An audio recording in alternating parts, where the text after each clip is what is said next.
BSP supremo Mayawati ने BSP की मौजूदा हालत और भविष्य के लिए आकाश आनंद पर दांव तो लगा दिया, मगर राजनीतिक जानकारों की नजर में आकाश आनंद के लिए बीएसपी को फिर से पटरी पर लाना कांटों भरा है।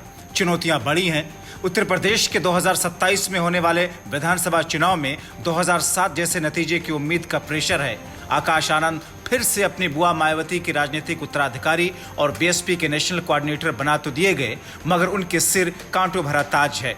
मिसाल के तौर पर 12 वर्षों में जब से बीएसपी सत्ता से बाहर हुई, उसके तमाम बड़े नेता छिटक चुके हैं। बीएसपी का कोर वोट बैंक दलित और पिछड़े तबके उससे काफी हद तक दूर जा चुके हैं। उसके कोर वोटर के कई तबके बीजेपी के साथ जुड़ गए हैं तो कई तबके सपा के साथ। 2024 के लोकसभा चुनाव में तो बीएसपी का बड़ा वोट बैंक इंडिया गठबंधन के साथ गया। पिछले 12 वर्षों में खिसका हुआ वोट परसेंट वापस लाना कांटों भरा रास्ता है। दलित वोट के साथ मुस्लिमों को जोड़ने में सांसद चंद्रशेखर आजाद का काउंटर एक बड़ी चुनौती है। वैसे इन चुनौतियों से निपटने की शुरुआत तो होने वाले उपचुनाव और 2027 के उत्तर प्रदेश के विधानसभा चुनाव में होंगे, मगर अगर आकाश आनंद इन चुनौतियों से पार पाने में सफल नहीं होते हैं तो बहुजन समाज मूवमेंट की विरासत को ढहने में ज्यादा देर नहीं लगेगी।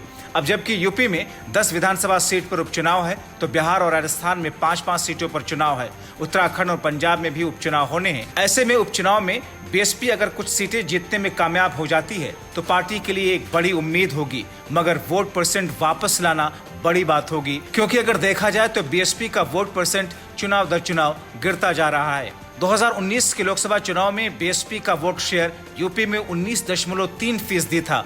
2022 के विधानसभा चुनाव में घटकर 13% पर हो गया। 2024 के चुनाव में खिसककर 9.3% पर पहुंच गया। अब सवाल यह है कि गैर जाटव दलित वोट को वापस लाने के लिए क्या आकाश आनंद के पास कोई प्लान है? अति पिछड़े वर्ग समुदाय को पार्टी से जोड़ने का तरीका उनका क्या होगा, खासकर पासी समुदाय के विश्वास को जीतने के लिए? चंद्रशेखर आजाद का कैसे काउंटर करेंगे? जिस नगीना सीट को चंद्रशेखर आजाद ने जीता है वो 2019 में बीएसपी जीती थी।